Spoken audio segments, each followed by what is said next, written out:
Cette émission est une présentation du Centre de jardinage Canadian Tire. Que vous soyez novice ou passionné au pouce vert, vous trouverez une sélection de plantes qui conviennent à nos conditions climatiques. Chez Canadian Tire. Cette semaine, à Secret de jardinage, les sujets sont bouturage avec Florence, autosuffisance alimentaire avec une petite famille, culture des fraises en pyramide, chronique Canadian Tire et bulbes de printemps avec Jeanne.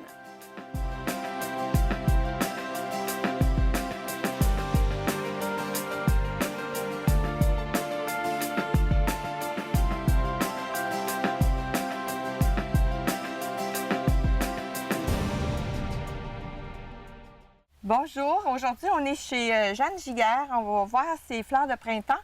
Et Jeanne, j'aurais besoin... bonjour. Bonjour. Voudrais avoir un peu d'historique de ton jardin. Quand ça a commencé? Nous autres, quand on est arrivés ici, c'était sur un terrain non cultivé, c'était très boiteux, mais au fur et à mesure des années, on a amélioré notre terre, on a ajouté beaucoup de compost et on a fait plusieurs petits coins adéquats selon notre temps qu'on avait. Et puis aujourd'hui, c'est rendu grand et gros comme ça.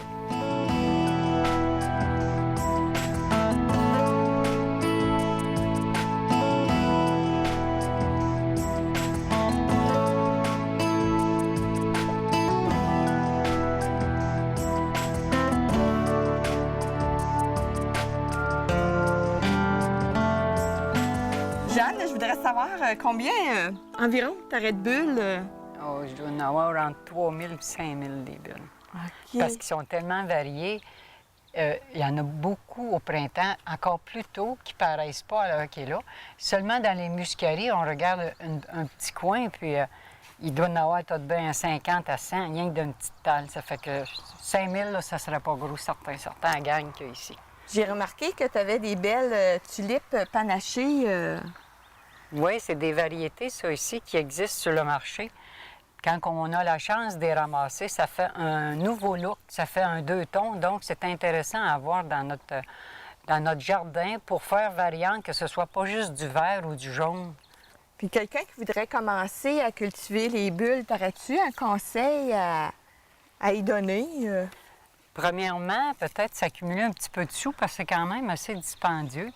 Puis à l'automne, dans toutes nos bonnes places où ils vendent des fleurs à bulles l'automne dans nos serres, surtout encourager les nôtres qui sont par ici, puis aller en chercher un petit peu, commencer tranquillement, puis étalez-les en groupe. Ça fait encore plus joli. Puis mettez-leur du compost, ça en prend à chaque bulle que vous semez. Et puis arrosez-les, puis au printemps, ça va sortir. Quand le temps de la bulle elle va être prête, elle va faire son temps. Ça veut dire que les bulles, on est mieux de les planter à l'automne? Oui, oui. Pour avoir un meilleur résultat au printemps. Puis en plus, je sais que dans les centres de jardin aussi, à l'automne, ils sont vraiment pas chers parce que les autres, ils veulent les liquider. Oui, oui. Puis on a un bon temps, là. Des fois, ça commence très, très tôt, au mois de septembre, puis jusqu'à la fin d'octobre. Fait que des fois, les températures sont pas trop froides, sont abordables. Fait qu'avec des bonnes genouillères, vous plantez vos bulles avec une plante exprès pour ça. Puis vous allez voir que c'est facile. Suivez les indications. Souvent, les marchands nous en proposent, puis vous n'aurez pas de difficulté avec ça. Puis quand la floraison est finie, qu'est-ce que tu fais? Est-ce que tu coupes le feuillage? T'attends que Il faut ça... attendre qu'elle soit vraiment sèche. Par expérience, je peux dire que c'est beaucoup mieux d'attendre que le feuillage soit sèche, même si ça devient encombrant, si que la fleur n'est plus là, c'est pas grave.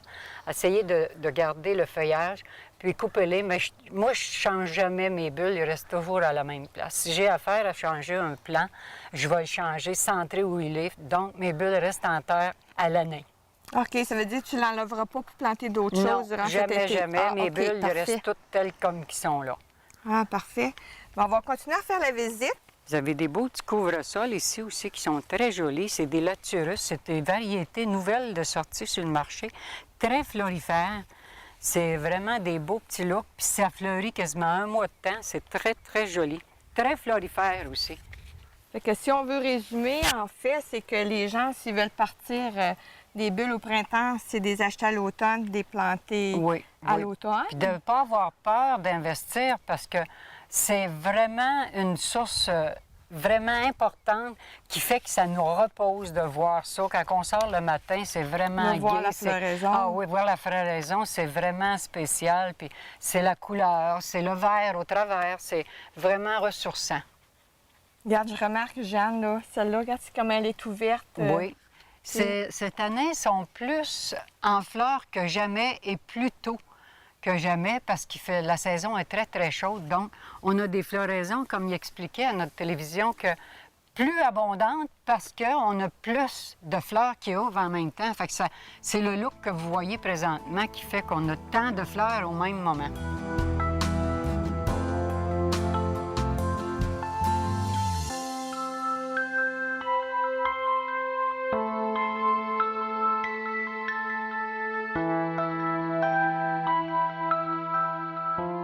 On remarque aussi, dans ton jardin, il y a des arbres, il y a des structures.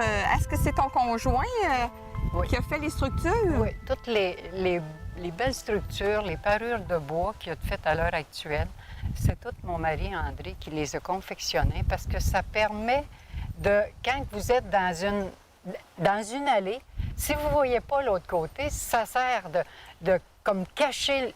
Donc, vous êtes obligé de faire le tour pour aller voir tout ce qui se passe l'autre bord.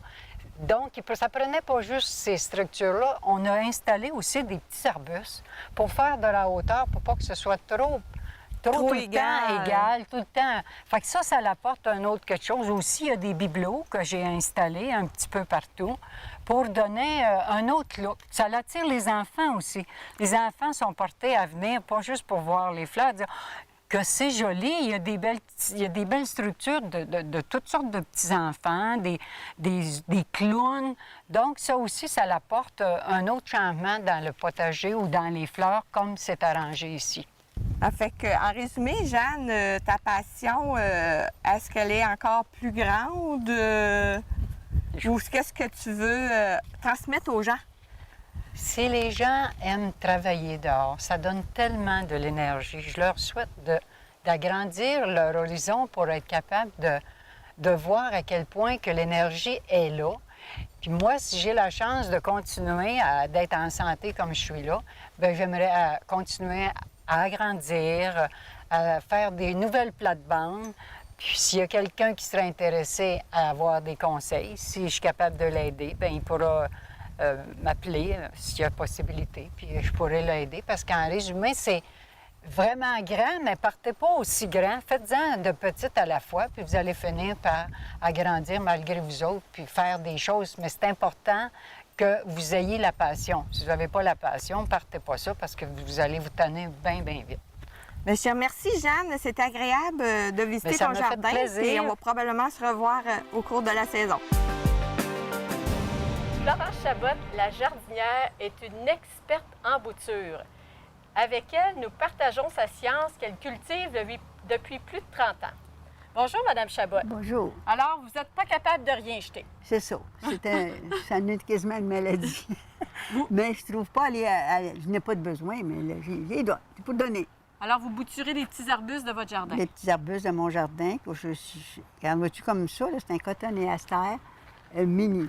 Ben, il est assez gros quand même. C'est quoi la meilleure période pour bouturer les feuillus? Les feuillus, c'est entre la fin de mai et début juin, après que la sève est montée. Et puis les conifères, c'est à fin d'août. À fin d'août, le conifère est plus facile à bouturer. Okay. Puis que le cotonéaster, ce que j'ai, là, est facile à bouturer aussi. Alors, dans la branche que vous avez, combien vous allez faire de boutures? Oh, je peux en faire plusieurs. Parce que, regarde, premièrement, c'est ça qui va aller dans le terreau. Je vais enlever ça. Et puis, je vais raccourcir pour empêcher toute l'énergie s'en aller là-dedans. Bon, puis là, je vais le mettre. Ordinairement, on prend un terreau, numéro 2. Bon, celui-là, pour les arbres comme ça. Puis, on met un peu de poudre d'hormones. Mais mon Dieu, j'ai un petit peu d'eau. À quoi ça sert, cette poudre-là? Ça, c'est une poudre d'enracinement. Quoique, dans les livres, on se contredit un petit peu. Il y en a qui nous disent qu'on n'a pas vraiment de besoin, mais qu'on aimait quand même. Puis ça, je vais mettre ici. On peut en mettre plusieurs dans le même pot. Vois-tu, il y en a trop, là. On en met un peu. Bon, comme ça. Je peux en mettre plusieurs. Puis après ça... Expliquez que c'est important de bien pincer là, à la fin. Oui, oui, absolument. Puis c'est comme là, vois-tu, j'en ai pas ôté assez de ce côté ici. Hein. Bon, ça a des chances de partir. Après ça, je vais vous montrer un conifère. Oui, qu'est-ce que c'est? Un Camassiparis, qui est très facile à bouturer, puis très beau. Parce que lui, regarde, vois-tu, il est doux. Il n'a même pas de piquant. C'est vrai. Puis là, il faut que j'enlève les petites branches du bas. Il faut dégager le tronc. Puis même que je pourrais y aller un peu plus. Puis raccourcir les têtes, là. Fait qu'il ne faut pas hésiter à en couper. Non, c'est ça. C'est ça qui va lui donner Je une pense que c'est chance un de... défaut des horticulteurs. Hein? Ils veulent tout conserver. Oui, c'est justement, regarde, s'il est beau. On va noter encore. Bon, là, je vais le tremper dans la poêle aussi. Bon, avec ma petit bâton chinois, je vais mettre ça ici comme ça dans le centre. Je vais le descendre aussi loin que possible.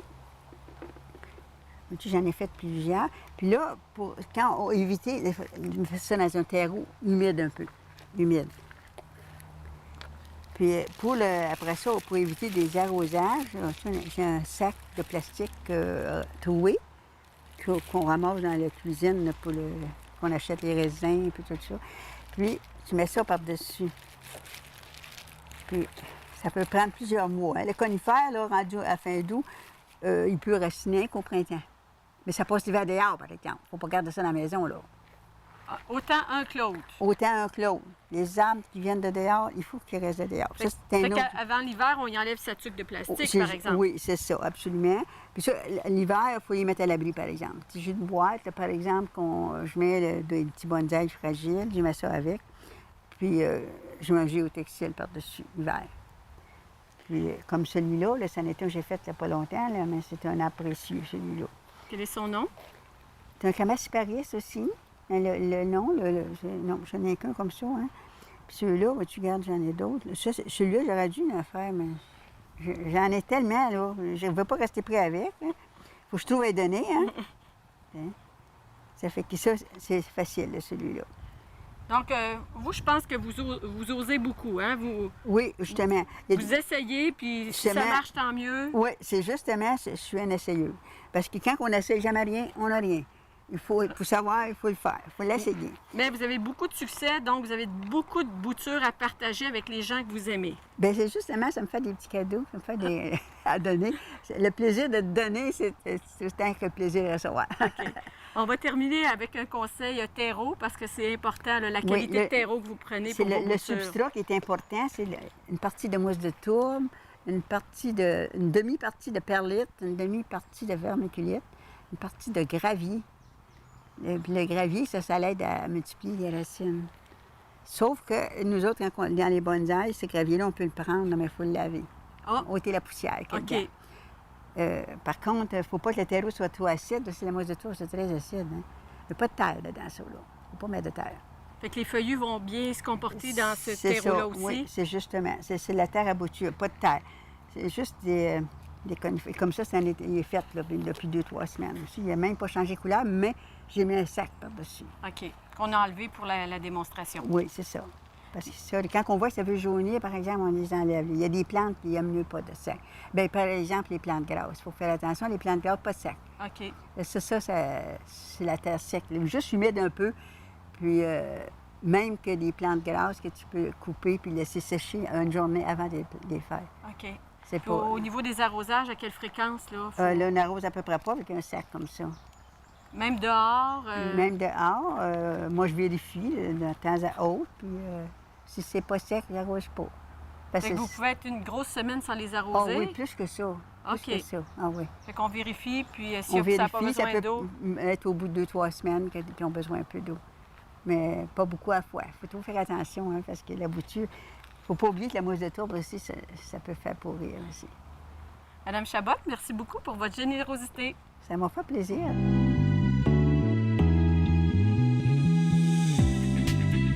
Bienvenue à la chronique Canadienne Tire. Aujourd'hui, je vais vous parler des sortes de paillis.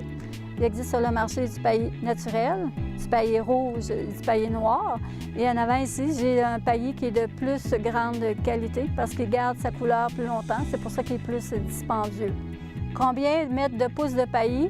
En général, on met au moins 3 pouces de paillis parce qu'à la longue, le paillis, il se compacte.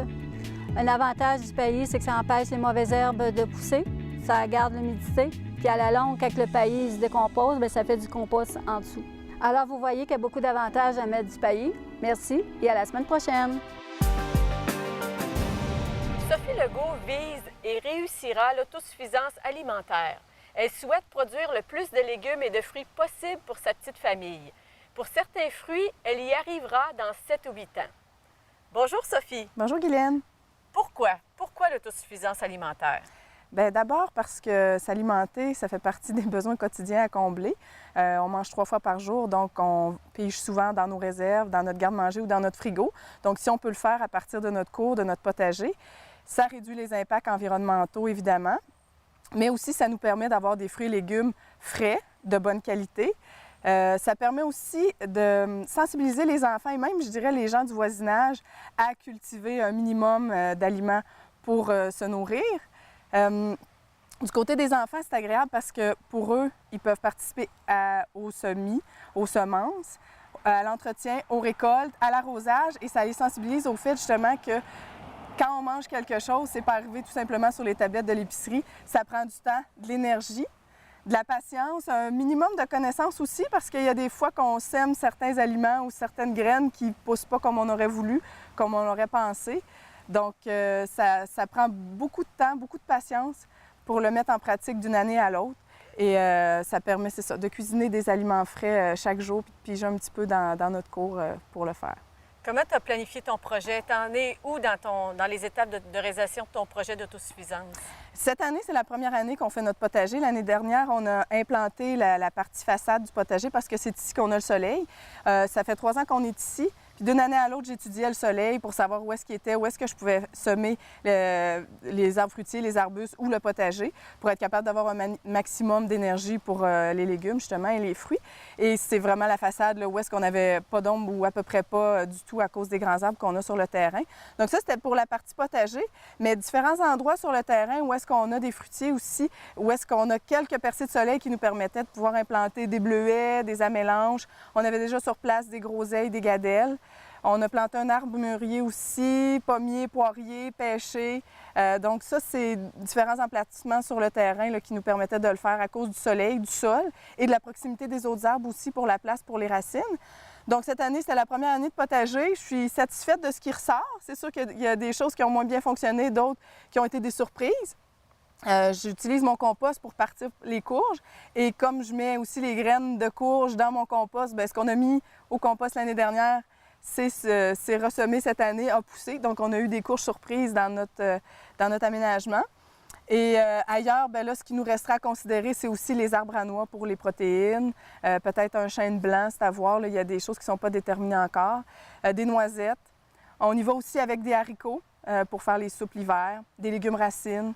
Donc, c'est vraiment, il y a un côté pragmatique à tout ça pour être capable de réduire les besoins en conserve de ce qu'on a à faire. Une courge, c'est facile, ça se récolte, ça se met de côté, ça se cuisine quand on en a besoin.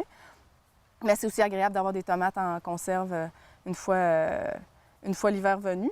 Dans la planification de tout ça, je pense que vos gros arbres te causent des surprises, là. Oui, effectivement, parce que derrière, quand on est arrivé la première année, on a émondé parce qu'il y avait vraiment des arbres qui étaient très, très chargés.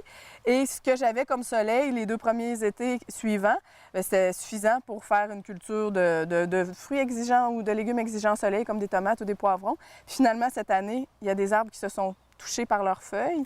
Donc, je me retrouve avec 5-6 heures de soleil, ce qui est pas mal pour des bleuets ou d'autres types de légumes, mais pour les tomates, le basilic, tout ça, ça n'a pas été suffisant. Donc, je vais continuer d'émonder, puis je vais récupérer les branches et les feuilles pour faire du bois raméal fragmenté. Ça va me permettre de faire une forme de paillis sur le dessus des cultures, soit dans le potager ou soit à travers mes arbustes. OK. Parle-nous de la planification de ton potager. As-tu semé en rangée? As-tu tutoré? Comment tu fais l'arrosage?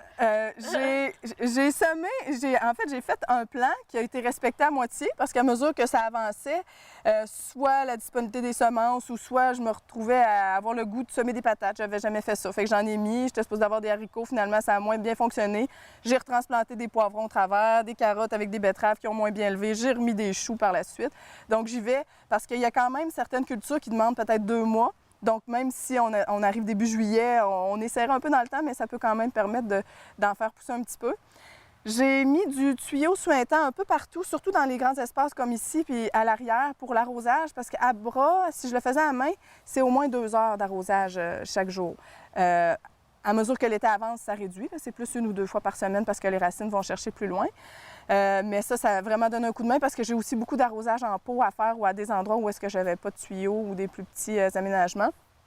Au bout du rocher, là, j'avais justement passé un tuyau en dessous du gazon pour avoir un suintant qui arrive à l'autre bout. Donc, il y a des jours que je faisais seulement ouvrir le robinet puis que c'était arrosé quand même à l'autre bout. C'est quoi tes plans là, dans tes rêves les plus fous là, sur ton aménagement? C'est quoi la suite des choses? Idéalement, j'aimerais ça qu'en façade, il n'y ait presque plus de gazon. J'ai des fraises qui sont plantées un peu devant. Ça part de 3 plants. Et là, j'en ai quand même une bonne étendue, puis ça se multiplie. J'allonge la bande chaque année. Les arbres à noix ou arbustes à noix, comme je disais. Bleuets, c'est pas complété. On a juste 7 plants. Peut-être on en vise 20-25 pour être capable de s'autosuffire de ce côté-là. Les kiwis, ça va, on a ce qu'il faut. Peut-être un autre pêcher pour aider celui-là qui est en place pour que ça maximise la production. En gros, je pense que ça pourrait être ça, là, ce qui s'en vient, mais c'est du temps parce qu'il y aurait aussi peut-être une serre, un endroit de séchage pour les herbes, améliorer la chambre froide. Il y a d'autres infrastructures aussi qu'il faut qu'ils se considèrent là-dedans. Améliorer l'eau aussi. Puis tu disais que dans tes choix de culture, tu fais attention que ça soit rapidement utilisable, hein? Pas trop de manipulation. Exactement. Comme par exemple les kiwis. Quand on va avoir des kiwis, on peut les récolter les gelés. Tous les petits fruits, bleuets à mélange. Les noix aussi, ça va donner ça. Puis c'est ça, peut-être un bassin d'eau aussi qu'on aimerait aménager justement pour que ça s'arrose plus facilement. Puis qu'on réduise les interventions aussi au jardin d'entretien, d'arrosage et de culture. Sophie, un gros merci puis bonne chance! Merci, ça m'a fait plaisir! Je rencontre Michel Pellerin, ébéniste, qui a un projet de pyramide de fraises. Bonjour, Michel Pellerin. Bonjour. Alors, d'où vous est venue l'idée de cette pyramide de fraises? Ça date de très longtemps. J'avais vu dans une revue Science et Vie des années 70 un producteur qui cultivait des fraises dans des cubes, des cubes qui avaient peut-être 4 ou 5 pieds de haut, troués. OK? Il disait qu'il pouvait augmenter son volume à l'acre avec ça de façon terrible. Il évitait le cerclage, contrôler l'humidité. Je trouvais ça bête un peu vertical. Moi, à force d'y penser puis de réfléchir à ça, hein, j'ai décidé de le faire en forme de pyramide. Donc, vous poursuivez le même but, c'est d'avoir le plus de fraises possible sur la plus petite surface possible. Oui, c'est ça. Et puis d'éliminer le cerclage. Okay. Parce que vous vous définissez comme un jardinier paresseux. Oui, c'est ça. Pas de cerclage, pas de... En plus, on va l'avoir à portée de la main pour le ramasser. Oui. OK. Pas de... Puis, j'ai modifié la structure de travailler avec des cubes fixes. Bon, moi, je me suis installé avec un module sur roulette, OK, pour être capable de faire profiter chaque côté de la pyramide d'ensoleillement. À quelle fréquence vous allez tourner votre structure? Une journée, 2 jours. Si jamais je l'oublie, je vais avoir un symbole qui va m'indiquer le jour où il devrait être. Puis vous allez lui faire à peu près un tiers ou un tiers de tour? Un tiers de tour par jour. C'est donc sur mon calendrier, à la base, les jours ne se suivront pas, OK, pour permettre de tourner plus qu'une face à la fois. Au niveau des matériaux, y a-t-il des conseils que vous nous donnez? J'ai pris ce qu'il y avait de plus simple. C'est du 2 par 8 standard, non traité. Je prétends qu'une structure comme ça devrait durer à peu près 3 ans. Je vais le protéger avec un polythène puis de l'huile de lin. Okay? Parfait. Mais c'est sûr que c'est pas éternel, là, parce qu'en contact avec le sol puis à la pluie, du bois non traité, il va pourrir assez rapidement. Vous avez même prévu un système d'arrosage. Oui, ça, c'est mon côté paresseux, encore une fois. J'ai un bidon qui va être inséré dans la structure. OK, parce que la structure a été faite pour accommoder le bidon. Oui. OK. Puis, une fois glissé à l'intérieur, bien, je vais pouvoir percer la paroi pour installer mon système de goutte à goutte qui va arroser l'ensemble de l'installation. OK. Puis là, les gens n'ont pas la vision que j'ai, mais expliquez-leur qu'il n'y a pas de plancher là, à chacune des étages. C'est ça, tu vas remplir de terre. Ici, tu as un fond, tu as une paroi inclinée. Tu vas emplir de terre. Autrement dit, c'est une culture en gradin. Quand chaque carreau est plein, bien, ça ne va pas déborder. OK? Autrement, ça aurait pris beaucoup trop de terre que d'envoyer ça jusqu'au sol. Là. Il n'y a pas plus de terre que dans une boîte à fleurs normale. Si on regarde le côté linéaire, là, c'est à peu près un volume de boîte à fleurs normale. OK. Puis, parlons maintenant de la culture de la fraise comme telle. Donc, vous allez implanter vos fraises... Moi, ce que je fais cette année, c'est que j'ai des plants de fraises. La première année, traditionnellement, ce que je connais de la fraise, hein, on ne fait pas de récolte. On fait seulement planter les plants. Puis, on laisse la plante se développer avec des stolons, je pense le terme, pour avoir pour couvrir le plus de surface possible durant l'été. C'est seulement l'an prochain, au printemps prochain, que là, je vais laisser fleurir. Et vous aurez votre récolte de fraises l'année prochaine? C'est ça, l'an prochain seulement. Au niveau de vos stolons, allez-vous les laisser sur le même étage ou vous allez les laisser tomber sur l'étage inférieur? Moi, j'aimerais les laisser sur le même étage, mais la nature peut décider autrement. C'est bon. Au niveau de la fertilisation, quel choix vous avez fait? Bon, mais ça va être de la fertilisation. L'engrais, ça va être l'engrais liquide qui va être inséré dans le réservoir d'eau. Alors, ça va être soit des algues marines C'est surtout ou... des algues, des produits bio. Des produits biologiques, OK. Alors, je vous souhaite bon succès avec votre projet novateur. On reviendra voir la production. Merci beaucoup. De rien. J'espère que vous avez passé du bon temps avec nous. La semaine prochaine, on apprend comment faire un potager en carré. Cette émission était une présentation du centre de jardinage Canadian Tire, où vous trouverez les outils pour transformer votre cour et votre jardin. Gants, équipements de protection, matériel à moteur pour les projets, paillis, accessoires pour embellir votre cour.